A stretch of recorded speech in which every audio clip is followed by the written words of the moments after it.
start to soak the seeds, guys. Ayan. Time na mag-start sa atong seeds sa Minnesota. Una-una ko ni siya pagpatubo, guys, kay kuan man kanang take time ni siya o magpatubo ani nga seeds ang sili o ang eggplant bitaw. Dugay kay na siya mo turok or dugay patubuon, pero depende ni sa seeds kani mix ni nga seeds. Ayan, another seeds sa eggplant kani siling panigang ni siya. Ayan, tapos ato ni siyang ibalot. Ayan, ato ni siyang ibalot, guys. Atong ibalot ni siya kay ayan. Ato ni siyang tupion. Ato ni siyang tupion, atong ibutang aring tubig.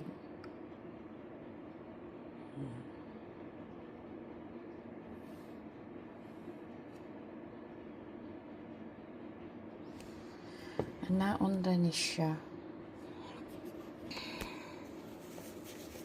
Anak ko'y tubig ni siya nga maligamgam. Anaon ra ni nabisi na koron ba. Kay at least next weekend siguro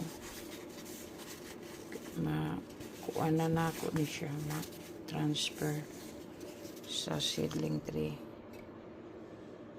Ayan. Ato ni siyang ingon ani ko magpatubo ninyo og seeds sa mga is mostly mga seeds nato sa Pilipinas. Ayan. Gibutangan nato og label kay para dali nato ma-identify. Ayan.